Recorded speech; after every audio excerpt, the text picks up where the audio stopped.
Bonjour à tous, bonjour à tous. Aujourd'hui on se retrouve pour une vidéo assez spéciale. Une vidéo que j'ai pas forcément eu l'idée de faire au début, mais je vais quand même vous montrer, vous présenter un jeu que vous connaissez peut-être. C'est un jeu de stratégie militaire, c'est Heart of Iron 4. Donc peut-être que ce jeu vous dit quelque chose, c'est un jeu sur Steam, qui est disponible sur Steam. Peut-être que vous connaissez de nom.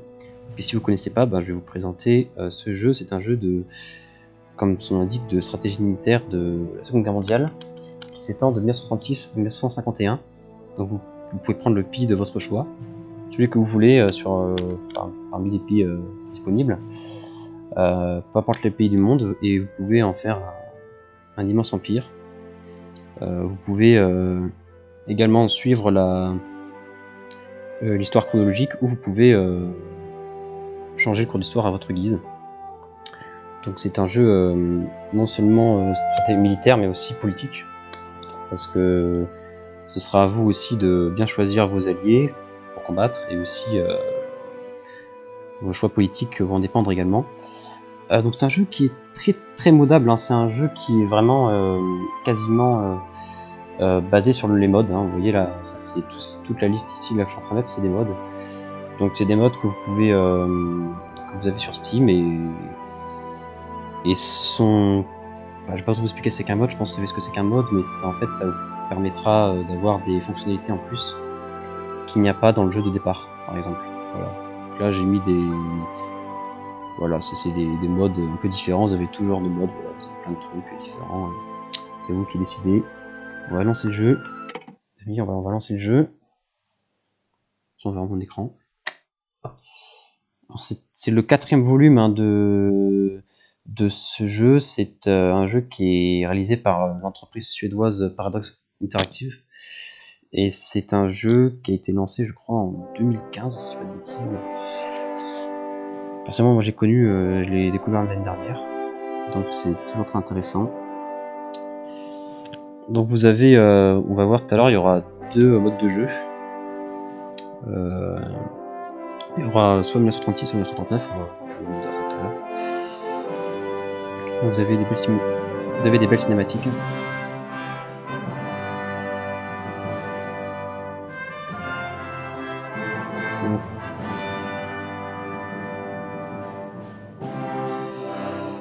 Donc là on attend un peu. Là, vous avez tout ce qu'il faut ici.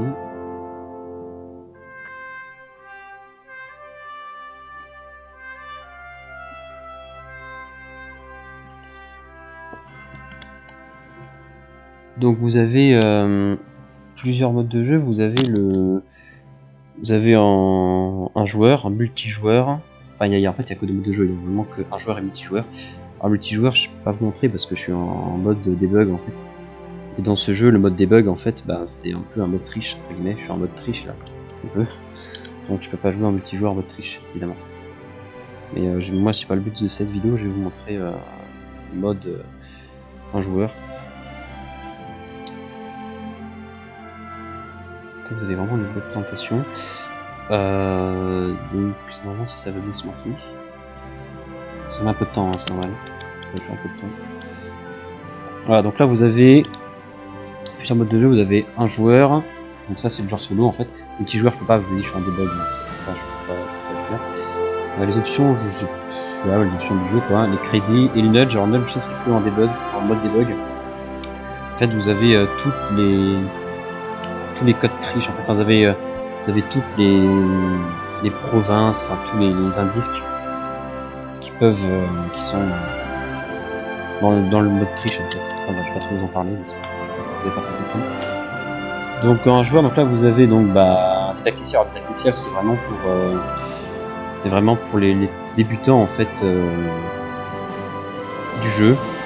Je vais pas trop vous montrer parce que je me connais un peu, mais je vais vous expliquer ce que c'est. Donc on va faire une nouvelle partie. Donc là vous avez 2 modes. Vous avez soit donc 36, c'est là d'où le jeu commence en fait en 1936. Donc là la tempête s'annonce. Donc c'est en fait là il y a Hitler qui commence à avoir des prétentions sur certains territoires. Et d'un côté, vous avez le Japon aussi qui déclare guerre à la Chine. Donc là, on sent vraiment que une nouvelle guerre mondiale approche. Et le 1939, c'est en fait là, la guerre commence tout de suite. Donc ça dépend de certains. Il y en a certains qui préfèrent ce mode-là parce que c'est direct la guerre.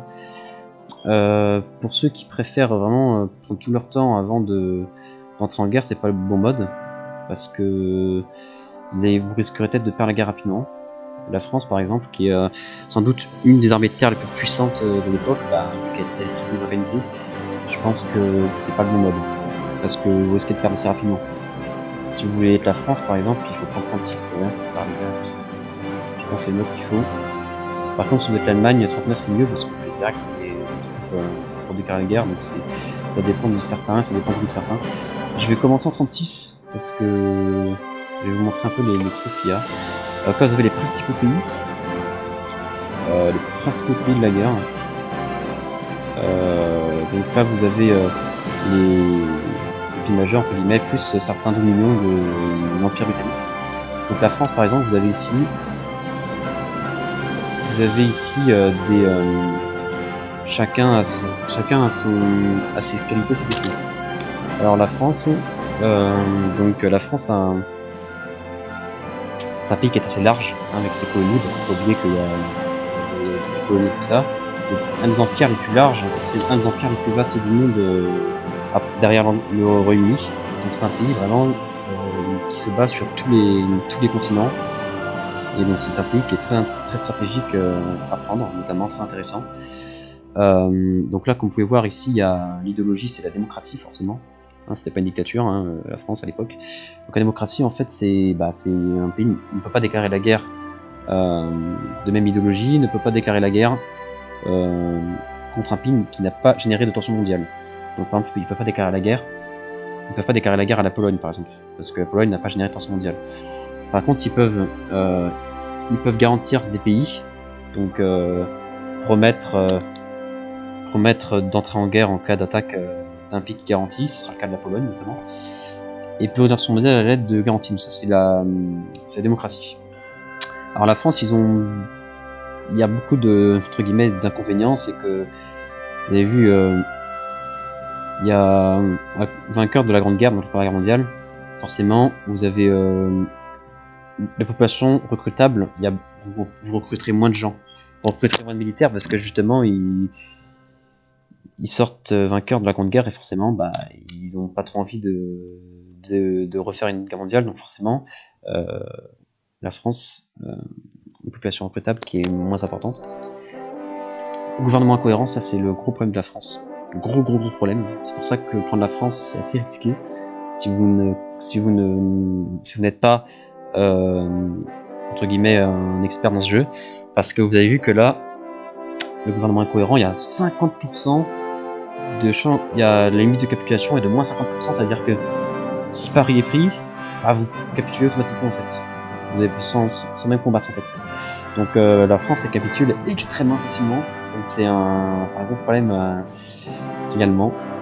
C'est pour ça que prendre la France ça nécessite beaucoup de stratégie et beaucoup de préparation. Par contre, ça c'est très bien également, la ligne Maginot, ça c'est une très forte ligne de défense. Donc ça, c'est un point très positif de la France, qui lui permet de défendre sur certains fronts. Excusez-moi pour reprendre, j'ai vu un petit bug avec mon ordi. Donc la France, c'est un pays majeur, mais qui est assez instable, donc qui peut capituler assez facilement. Donc si vous prenez la France, il faut vraiment être très patient. Surtout, faut vraiment bien peaufiner sa stratégie parce que c'est un pays qui capitule très facilement. Alors les États-Unis, ils ont déclaré la guerre un peu après les autres forcément. Ils sont un petit peu retranchés dans le désolationnisme. Alors l'avantage des USA, c'est que c'est un pays évidemment très large et avec beaucoup de divisions forcément. Le problème, c'est que les USA sont trop isolationnistes. Donc, du coup, pour construire des usines militaires et civiles, vous avez vu, ça prend 2 fois plus de temps que la normale. Donc c'est extrêmement, ça prendra énormément de temps à construire des usines civiles et militaires. Donc c'est vrai que ça peut être très embêtant en temps de guerre par exemple. Si vous déclarez la guerre rapidement, Ça va être un peu compliqué parce que pour construire des usines civiles et militaires, il va falloir énormément de temps, donc ça prend beaucoup de temps. Il y a également aussi, il faut pas oublier qu'il y a eu aussi la Grande Dépression de 1929 aussi, qui a évidemment touché un peu le monde entier, donc forcément, ben, vous avez beaucoup moins de ressources naturelles. Surtout, vous avez moins 50% de population recrutable, c'est-à-dire que vous pouvez recruter que la moitié de la population militaire, donc c'est relativement faible. C'est pour ça que c'est pour ça que les USA ne peuvent pas s'y risquer de déclarer la guerre très tôt à l'Allemagne, parce que sur une guerre à long terme, ça peut être assez dur pour les USA. Alors que bien prendre son temps et vraiment attendre le moment pour déclarer la guerre, c'est plus intéressant, parce que au moins vous avez pas ces problèmes-là. Et par contre, ça c'est libération de liberté, donc vous pouvez créer des factions, c'est très intéressant. Le Royaume-Uni, c'est l'empire le plus vaste du monde, donc moi je prends souvent ce pays-là parce qu'ils ont la marine la plus importante, donc c'est très compliqué de les battre sur les mers. Le problème c'est que voilà, il y a une population recrutable, vous pouvez recruter moins 25% des militaires, donc pareil, hein, comme les USA et la France, vous aurez des difficultés à déployer des nouvelles divisions militaires, il va falloir attendre. Sinon, bah il y a pas grand chose d'autre. Le Reich allemand, alors évidemment le Reich allemand, c'est le pays principal de la guerre. Donc forcément, lui, c'est une idéologie fasciste. Vous avez vu, fascisme. Le fascisme, ils peuvent envoyer des volontaires à n'importe quel pays. Surtout, ils peuvent déclarer la guerre à n'importe quel pays aussi. Forcément, c'est un dictateur. Le fascisme, c'est la dictature, hein, faut le savoir. Vous savez maintenant. Le parti nazi, voilà. Donc là, défaite amère de la Première Guerre mondiale. Donc vous avez vu, là, vous avez vraiment une idéologie revancharde. Vous pouvez... vous avez 25%... vous avez un bonus de 25% pour les constructions des usines. Donc ça va 25% plus vite que la normale. Donc forcément, parce que vu qu'ils sont en politique de guerre, forcément, ils vont construire plus vite des armées. Donc avec l'Allemagne, vous allez avoir plus de divisions. Vous allez avoir plus d'usines militaires, donc vous construirez plus de matériel militaire. Donc en fait, vous vous préparez plus à la guerre que le Royaume-Uni, la France et les États-Unis. Le petit problème, c'est qu'ils ont une marine qui est pas très forte. Donc ça sera compliqué de battre les Français ou les Anglais là-dessus. Par contre, ils ont une armée de terre quasiment invincible. Donc c'est leur point fort. Et ils ont aussi beaucoup d'avions aussi. Donc pour battre les Allemands, il va falloir se lever tôt. L'Italie, alors l'Italie, c'est un pays aussi fasciste. Mussolini, forcément, c'est une dictature. Néanmoins, l'Italie, j'ai jamais joué avec l'Italie parce que c'est un pays qui est assez dur à jouer. Parce que c'est un pays qui, contrairement aux autres pays, est vraiment en très en grand retard de guerre. Ils ont vraiment des matériels militaires très anciens et ils ont beaucoup de mal à gagner. Donc l'Italie, c'est un pays qui est plus simple à battre que l'Allemagne par exemple. Alors le Japon, ça c'est sans doute le pays le plus dur à battre, je pense, dans le jeu. Moi j'ai jamais réussi à le battre. Le Japon, c'est aussi fasciste, hein, forcément. Dans la guerre, ils étaient du côté des Allemands, bien sûr. Donc là, vous avez des bonus. Vous voyez, 5% d'usines militaires en plus. Vous pouvez construire plus rapidement. Vous avez plus de 20% de soutien à la guerre. C'est-à-dire que vous allez vraiment faire la guerre, quoi. Ils ont vraiment envie de faire la guerre, les Japonais. Petit problème des Japonais, ça c'est un énorme problème aussi, un très problème qu'il faut prendre en compte, c'est ultra important. C'est que le Japon, ils ont très peu de ressources naturelles. Et donc forcément, les ressources naturelles, c'est important pour construire des navires, des chars, tout ça. Et forcément, moins vous en aurez. Et forcément, bah, vous pourrez moins produire d'industrie de guerre que les autres pays. Si c'est une guerre de courte durée, c'est pas très grave, mais si c'est une guerre à longue durée, le Japon risque de perdre beaucoup de navires, et là forcément ça va être très compliqué long terme. Et enfin l'URSS, pour moi c'est le pays que j'aime peut-être le plus parce que c'est un pays très large. Là c'est communiste, logique. Donc l'idéologie communiste, en fait ils ont les mêmes intentions que les fascistes, c'est juste qu'ils s'aiment pas. Mais c'est la même chose que le fascisme, on peut faire les mêmes choses. Vous avez vu, donc là il y a beaucoup de bonus. Le problème c'est que le pouvoir est instable aussi. Parce que Staline est instable au pouvoir et donc ça peut être dangereux. Sinon vous avez aussi d'autres pays ici. Alors tous ces pays là ce sont les dominions de l'Empire britannique. L'Inde, enfin le Canada, l'Australie, la Nouvelle-Zélande, l'Afrique du Sud et l'Inde, tout ça ce sont des états qui appartiennent à l'Empire britannique. Vous avez la Pologne aussi qui est un pays important pour dans cette guerre puisque c'est de là que va commencer la guerre. Autrement, vous avez aussi les autres pays. Donc c'est les pays entre guillemets peut-être moins intéressants, mais je vais vous les montrer. Voilà, donc là vous cliquez, voilà, là vous avez, ça bug un peu. Hein. Là vous avez tous les pays, là vous avez la carte avec tous les pays de guerre, tous les pays que vous voulez prendre. Vous avez vraiment le choix. Hein. Vous avez tous les pays d'Europe. Alors vous pouvez voir que c'est pas forcément la même carte que maintenant. La Finlande par exemple, bah, ils ont perdu beaucoup de territoire. À l'issue de la Seconde Guerre mondiale, ils ont perdu toute cette partie-là, là. Et ils ont également perdu cette partie nord aussi. Donc évidemment les cartes diffèrent beaucoup d'aujourd'hui, vous avez vu. Et à l'époque il n'y avait pas la Biélorussie, il n'y avait pas l'Ukraine. À l'époque c'était la Pologne qui occupait une partie de la Biélorussie et de l'Ukraine. Il n'y avait pas non plus la Moldavie. À l'époque c'est la Roumanie qui avait la Moldavie. La Slovaquie n'existait pas. C'était vraiment la Tchécoslovaquie, vous avez vu, il y avait vraiment... c'était deux pays en un. La Yougoslavie existait à l'époque. Il n'y avait pas de Serbie, il n'y avait pas de Croatie, tout ça. Là vous avez la France. Vous avez l'Espagne. Regardez, vous avez vu, là vous avez vraiment... là vous avez les colonies à l'époque. Regardez la France, ils ont vraiment des colonies absolument énormes. C'est pour ça que la France c'est très intéressant parce qu'ils ont vraiment un empire immense. Regardez l'Afrique, c'est incroyable. Ils ont tout ça, beaucoup de colonies, c'est absolument énorme. Le Royaume-Uni aussi a beaucoup de colonies. Je vais vous montrer. Oui, ils ont tout ça, c'est absolument énorme. Regardez, ils ont une moitié de l'Afrique aussi. Voilà, ils ont tout ça. Le Portugal aussi a ses colonies aussi, la Belgique aussi, hein. Faut pas oublier qu'ils avaient ses colonies. Enfin, le Royaume-Uni a aussi tout ça. L'Inde, c'est absolument énorme. Ils avaient aussi l'Australie aussi. La Nouvelle-Zélande. Alors à l'époque la Chine c'était que ça. Et oui, à l'époque la Chine c'était pas la même Chine qu'avant, à l'époque c'était toute petite Chine. Il y avait vraiment que ça. Et ils sont en guerre contre le Japon à l'époque. Vous avez vu le Japon qui avait aussi beaucoup de colonies. Hein. Le Japon, à l'époque, il y avait la Corée. Ils avaient la Corée comme colonie. Ils avaient aussi la partie de la Chine comme colonie. Ils avaient aussi Taïwan et quelques îles océaniques. Vous avez vu, ils ont perdu beaucoup de territoire. L'Union soviétique, c'était absolument immense. Vous avez aussi un autre pays intéressant, c'est les Pays-Bas aussi que j'aime beaucoup. J'aime beaucoup les Pays-Bas. Vous avez vu, voilà. Vous savez que j'aime beaucoup les Pays-Bas. Les Pays-Bas avaient aussi ses colonies. Hein, pays de foot, le Suriname. Hein. Tous les genres de foot aux Pays-Bas viennent souvent de là.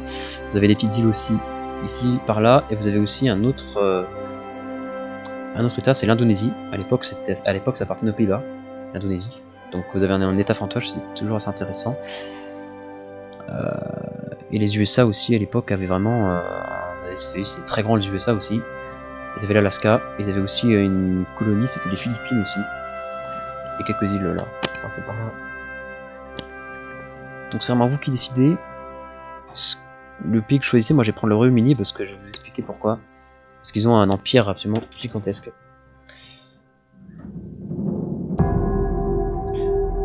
J'ai l'impression que ça bug un peu. Il y a beaucoup de bruit là, c'est très chiant. Beaucoup de bruit.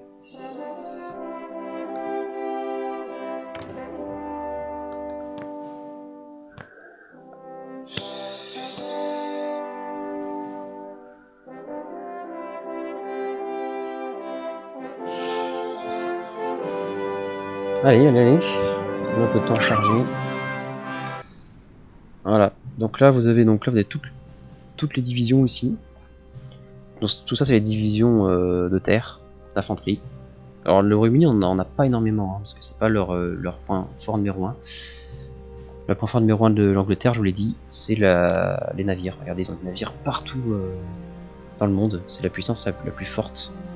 C'est la flotte la plus puissante du monde. Regardez, vous avez 100... Rien qu'en Angleterre, vous avez plus de 100 navires. Donc, bon courage pour envahir l'Angleterre, les amis. Vous en avez partout dans le monde. Alors, je vais pas tous vous les montrer, mais à tous les endroits du monde, vous avez des bateaux partout. Regardez, je vais vous montrer. Également en Égypte, regardez, vous avez 50 navires, c'est absolument énormissime. Vraiment, ils ont des bateaux absolument partout, dans tous les détroits. Regardez, ils ont des navires ici à Gibraltar, c'est pour ça que l'Angleterre c'est très stratégique à prendre. Donc, là vous entrez dans le début du jeu, donc je vais augmenter la vitesse, parce que c'est mieux. Voilà. Donc là vous avez donc votre pays, vous pouvez choisir l'arbre politique. Alors ça c'est quoi?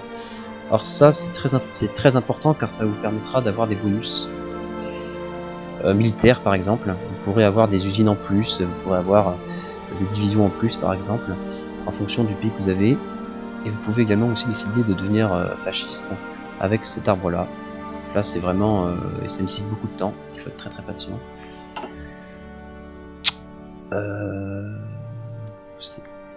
Alors, chaque province, chaque région a son nombre d'habitants bien sûr et aussi ses usines. Donc vous avez deux types d'usines, vous avez les usines militaires ou les usines civiles. Alors les usines civiles c'est tout ce qui est représenté voilà, par ce truc orange là. Et les usines militaires c'est tout ce qui est représenté en vert là. Ça c'est les usines militaires. Donc les usines militaires bah, ça vous servira évidemment à construire des matériels de guerre. C'est évidemment essentiel forcément. Et les usines civiles elles vous permettront de fabriquer des ressources naturelles. Donc par exemple de l'acier, du pétrole, qui est très très important. C'est pour ça qu'il faut jongler avec les deux. C'est ça aussi le problème, c'est que est-ce qu'il faut plus d'usines militaires pour produire plus de matériel de guerre, ou est-ce qu'il faut plus d'usines civiles pour produire plus d'acier? Parce que forcément, si vous n'avez pas d'usines civiles, vous ne pouvez pas produire de ressources. Et donc forcément, bah, vous ne pourrez pas produire de matériel de guerre nécessaire. C'est pour ça que pour le Japon, par exemple, c'est assez risqué parce qu'ils ont moins de ressources que les autres.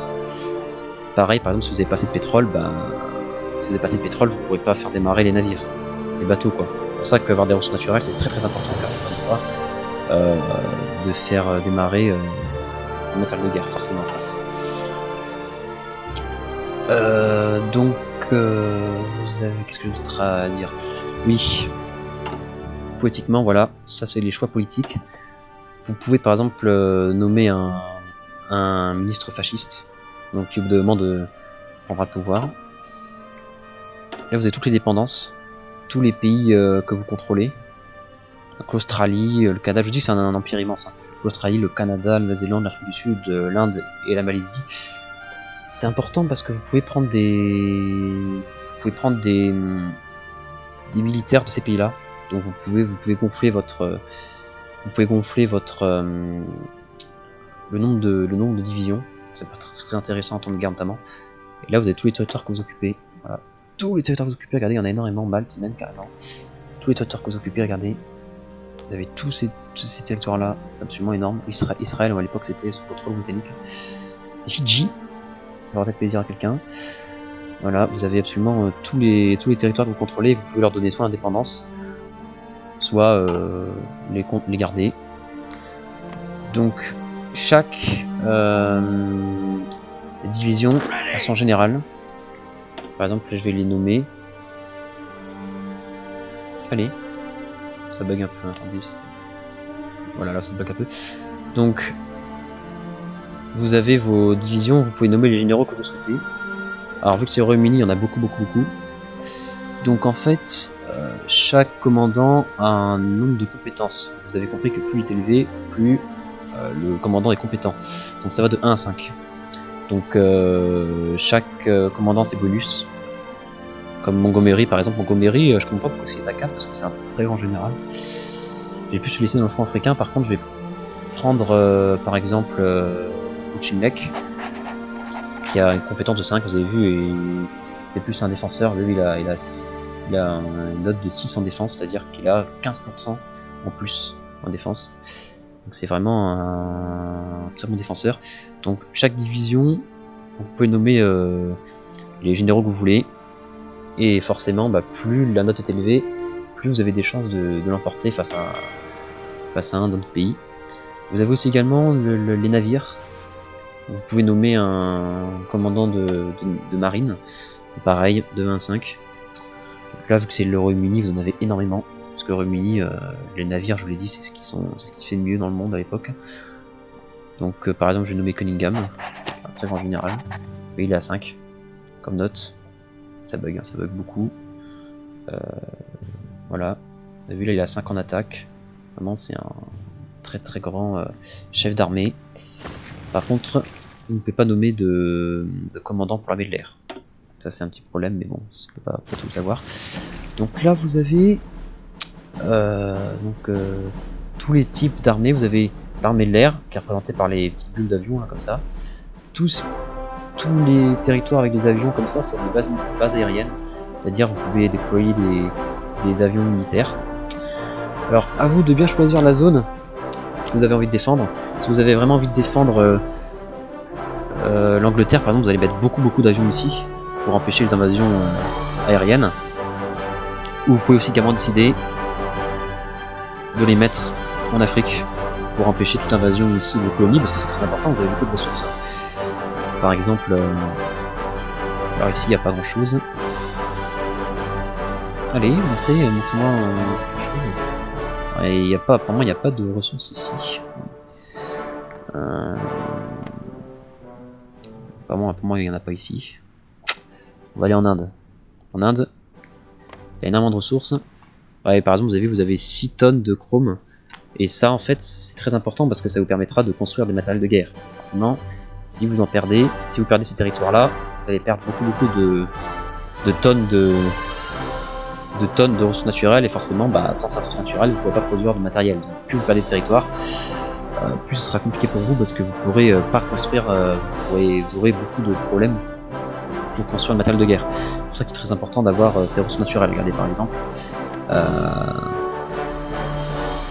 La Normandie, vous allez voir, la France par exemple, la Normandie, ils ont 36 tonnes d'acier, c'est énorme, parce que ça permet de construire notamment des armes. Et donc si vous perdez ce territoire-là, vous allez perdre énormément d'acier, donc vous allez vraiment perdre beaucoup de matériel militaire, que vous allez en produire beaucoup moins. En Bretagne, ils nous aiment beaucoup, on n'a pas, de toute façon, on n'a rien de toute façon. Donc nous on ne produit rien. Mais voilà, chaque région a ses nombre de ressources naturelles. Vous avez là, il y a beaucoup égal, il y a beaucoup de ressources naturelles.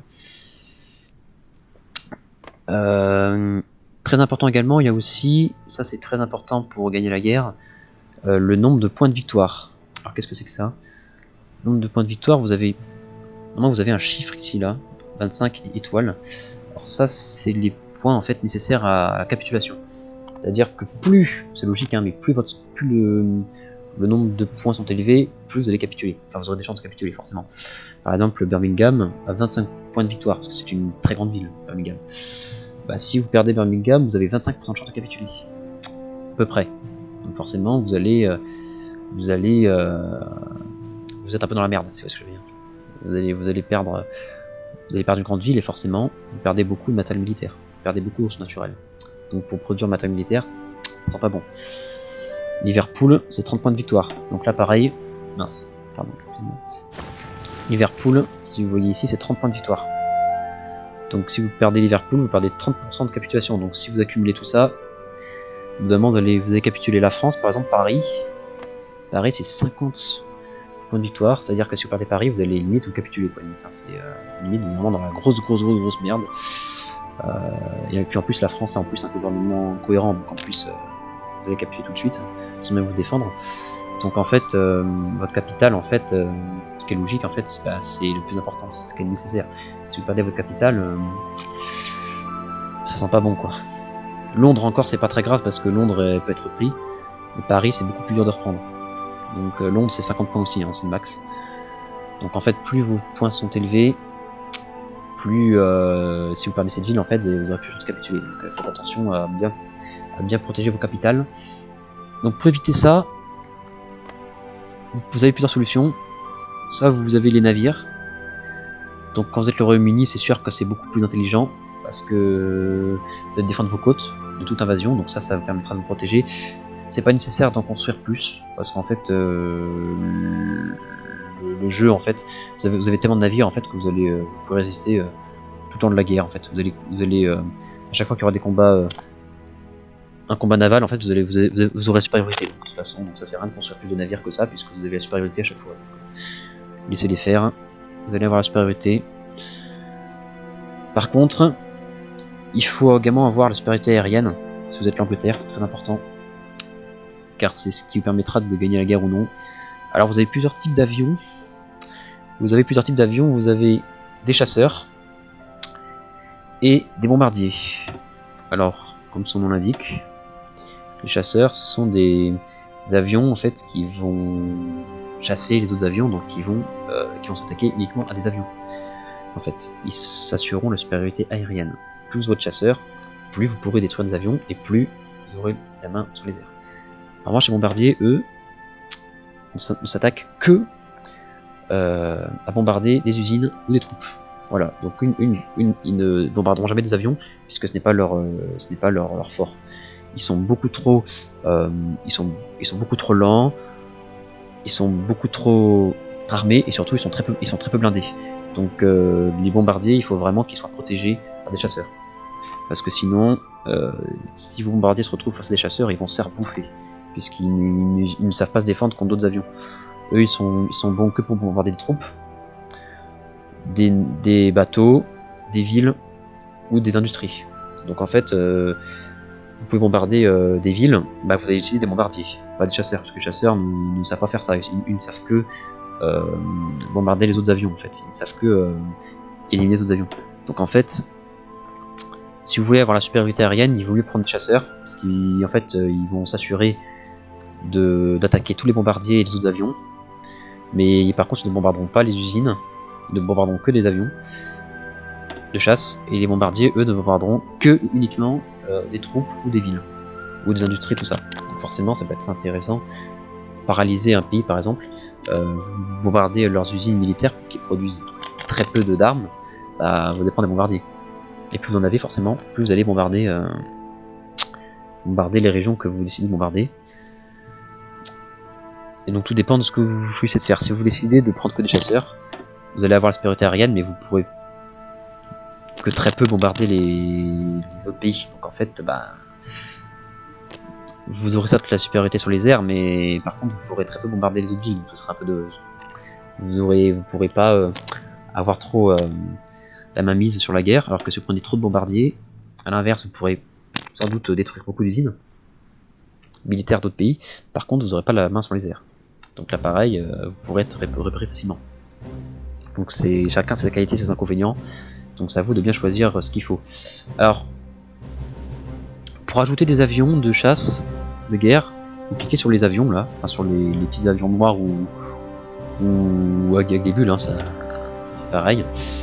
En fait, quand il y a des bulles, c'est qu'il y a déjà des avions dedans, et puis comme souvent, c'est comme ça, c'est tout. Donc là, vous cliquez sur l'avion avec le plus là, pour ajouter des avions en plus.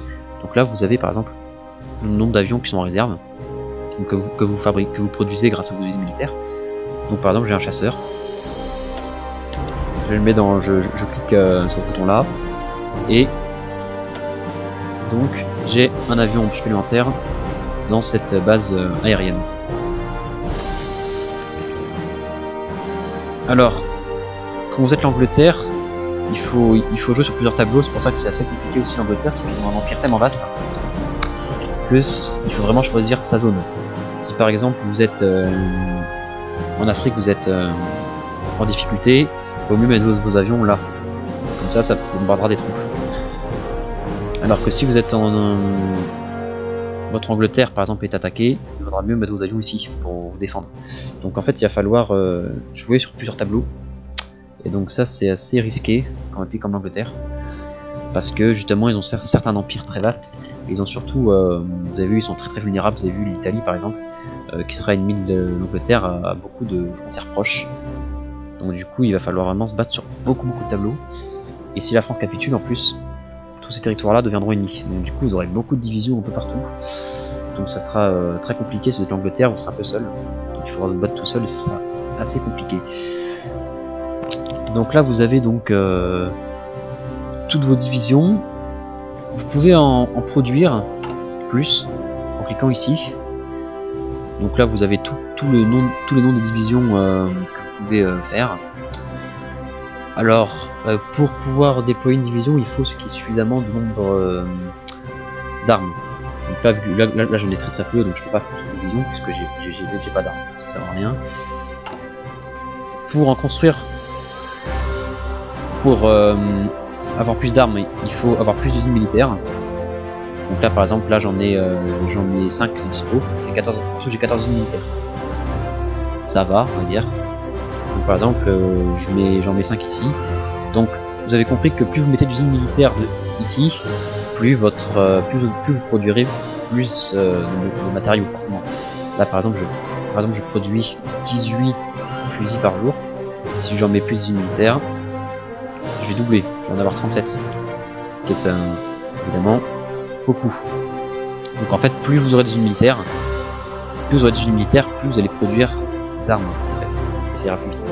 Forcément, si vous êtes un pays fasciste, vous avez beaucoup plus, vous produirez d'armes beaucoup plus rapidement que la France par exemple. L'Allemagne par exemple, elle peut produire énormément d'armes parce qu'elle a beaucoup plus militaires, parce que c'est sa politique, alors que la France un peu puisque c'est pas leur politique. Oui, ils sont plus vers la tête pour l'instant, donc eux produiront beaucoup moins d'armes.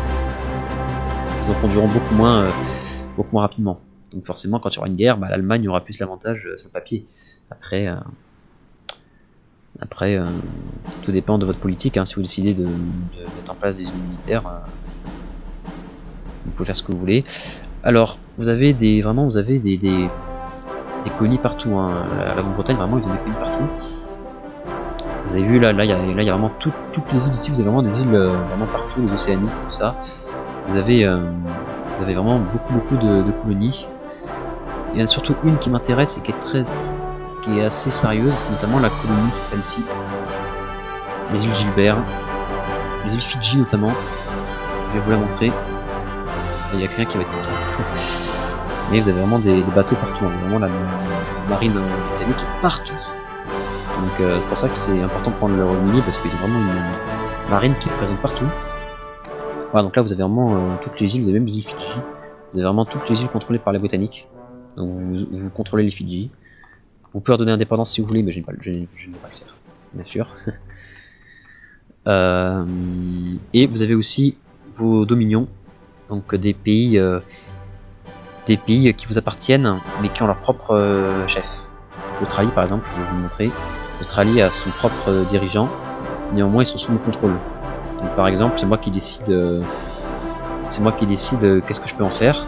Par exemple, je peux demander des troupes.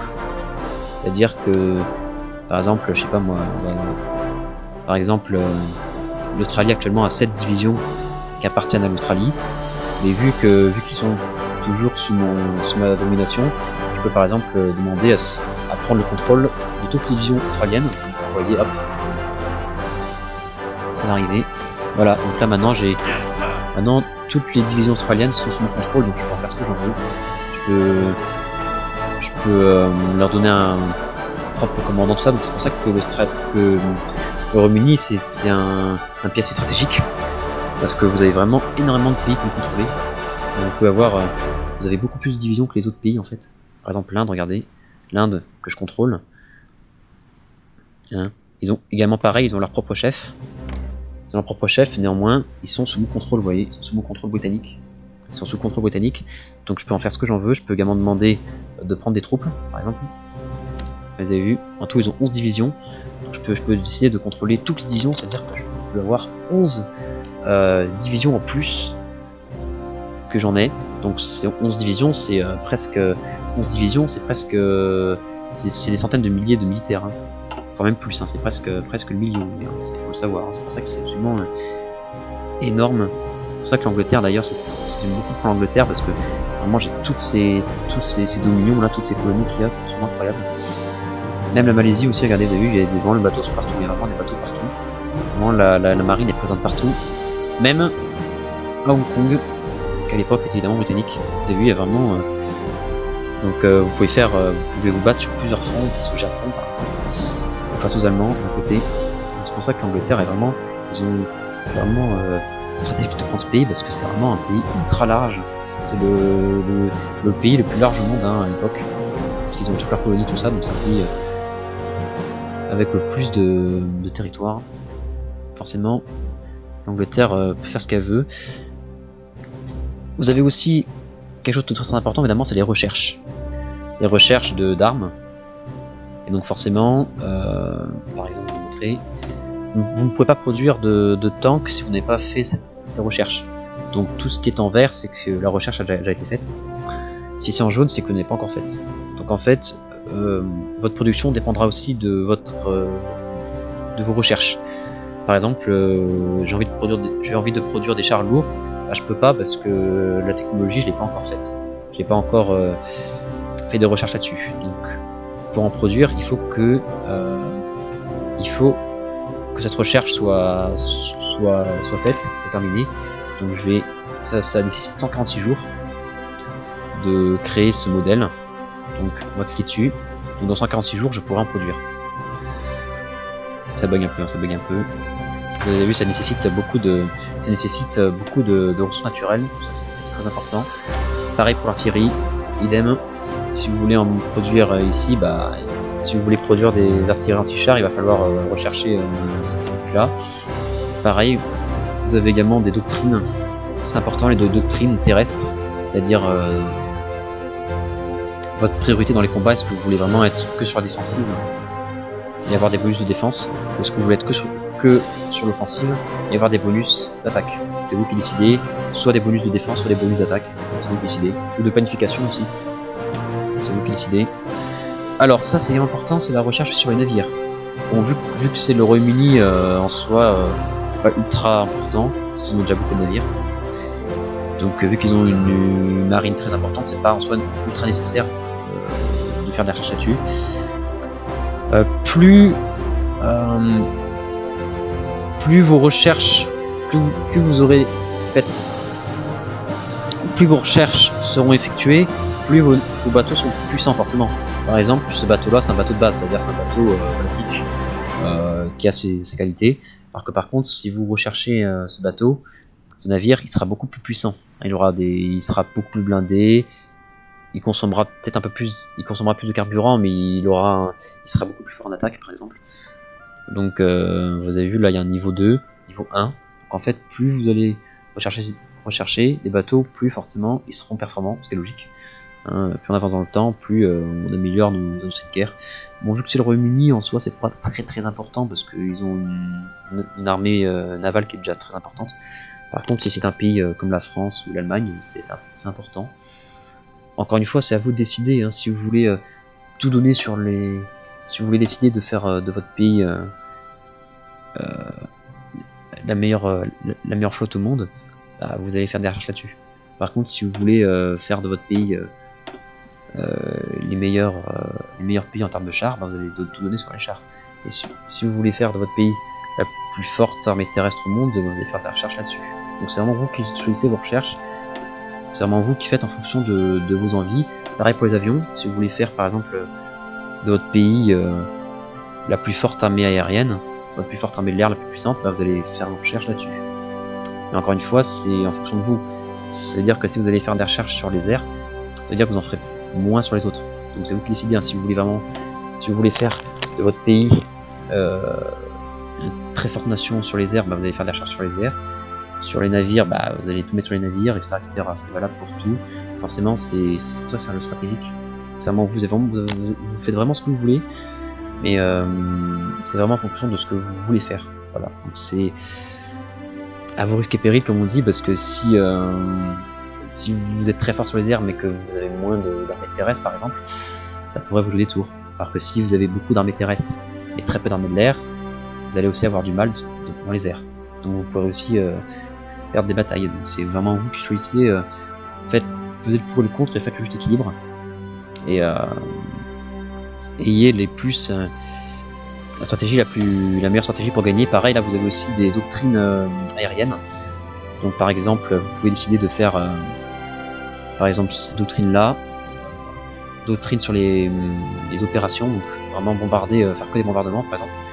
Vous aurez des bonus de bombardement forcément. Soit vous avez également aussi doctrine sur la destruction de bâtiments. Donc là, des bonus de destruction entre guillemets, c'est-à-dire que vous allez bombarder vraiment beaucoup d'usines militaires et surtout vous allez produire beaucoup plus de dégâts. Ou alors vous pouvez décider de faire aussi une doctrine sur la supériorité aérienne. Vous voulez vraiment avoir que la supériorité dans les airs, vous allez avoir des gains d'expérience et des gains de supériorité, c'est-à-dire que vous allez détecter plus facilement les avions qu'avec d'autres doctrines. Voilà, donc c'est vous qui décidez, vous avez évidemment vos inconvénients. C'est que là vous allez vous concentrer que sur la supériorité aérienne et pas sur la destruction. Là c'est l'inverse.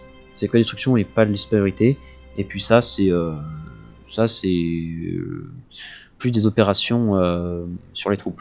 Donc c'est vraiment vous qui décidez. C'est juste pour avoir des bonus en plus en fait. Ça veut pas dire que vous ne saurez pas bombarder, c'est juste que vous aurez des bonus si vous choisissez ça, que si vous choisissez ça. Voilà, c'est vraiment vous qui décidez. Et enfin, important aussi, vous avez des recherches sur les technologies. Très important aussi, bien sûr, vous pouvez construire des centrales nucléaires, forcément, pour les bombes atomiques. Ça peut être très intéressant. Des recherches sur des recherches plus rapides. Donc, prenez moins de temps à rechercher les matériels. Également des radars aussi, qui sont nécessaires pour détecter les avions. Ou alors vous avez aussi également des recherches sur les productions, les matériels nécessaires à la production. Donc forcément pour produire du matériel, il faut qu'il y ait le matériel nécessaire. Vous avez des machines, voilà, des machines et des outils pour produire. Si vous avez pas beaucoup de machines et d'outils, vous n'allez pas produire beaucoup d'armes, vous allez mettre plus de temps. Alors que si plus vous avez des machines, plus vous allez produire. Voilà, ça prendra beaucoup moins de temps et vous allez produire plus. Quelle logique. Voilà, vous avez beaucoup de possibilités. Vous pouvez par exemple avoir plus de pétrole, avoir plus d'usines militaires. En fait, c'est vraiment vous qui décidez, c'est en fonction de ce que vous avez vraiment envie de faire. Et dernier point important également aussi, le Royaume-Uni a vraiment une particularité que les autres pays n'ont pas en début de conflit, c'est les radars. Les radars, ça vous permettra de détecter les avions ennemis, le nombre exact d'avions ennemis qui sont dans votre zone. Donc ça sera plus facile de défendre. Parce que vous savez tel nombre d'avions qui vont arriver dans cette zone, donc vous saurez combien d'avions vous allez mettre pour défendre cette zone, etc. etc. Ça veut pas dire que vous allez gagner avec vos radars, mais ça vous aidera à votre défense. Si vous n'avez pas de radar, vous savez pas le nombre exact d'avions, donc vous avez moins de chances de vous défendre. Vous défendrez moins bien, quoi. Voilà, donc c'est un jeu qui vraiment, voilà, vous prenez le pays que vous voulez, et chaque pays a sa qualité. La France, par exemple, a sa qualité d'avoir une très bonne armée de terre, surtout en France, hein, essentiellement en métropole. Hein, vraiment ici, là. C'est vraiment, ils ont la meilleure armée du monde, selon certains, de terre. Et l'Allemagne, eux, ils ont surtout aussi une très bonne armée de terre, mais aussi une très bonne armée de l'air. Donc, par contre, ils ont une marine très très faible. La France a une marine plutôt bonne en fait. Donc en fait la France ils ont vraiment des qualités un peu partout, sauf dans les airs. Ils sont vraiment nuls en fait, il faut le dire. Mais sinon ils ont vraiment, voilà, chaque pays a vraiment ses qualités. Les USA ils ont une très grande armée de terre et marine. Le Japon ils ont une très bonne marine. Voilà, donc chacun a vraiment ses qualités et l'URSS a une très bonne armée de terre surtout. Le reste un peu moins fort, mais une très très bonne armée de terre. Une des très puissantes. Donc vraiment c'est vous qui décidez quel pays vous voulez prendre. Même des petits pays, on peut prendre des petits pays. Bon c'est un peu plus long, bien sûr vous mettrez moins de temps à déployer de division parce que vous avez moins d'usines que les autres, mais vous pouvez faire ce que vous voulez, vous prenez le pays que vous voulez et vous pouvez en faire un très très grand empire et contrôler le monde. Voilà, donc faites ce que vous voulez. Donc voilà, vous avez vraiment toute latitude, toute liberté de faire ce que vous voulez. Voilà. C'était une petite vidéo introductive, j'espère que ça vous aura plu. Et si vous n'avez pas bien compris les explications, ou si vous voulez plus de vidéos explicatives, j'en ferai. En attendant, c'était la fin de cette vidéo explicative, donc j'espère que ça vous aura plu. Et je vous dis à la prochaine vidéo. Salut.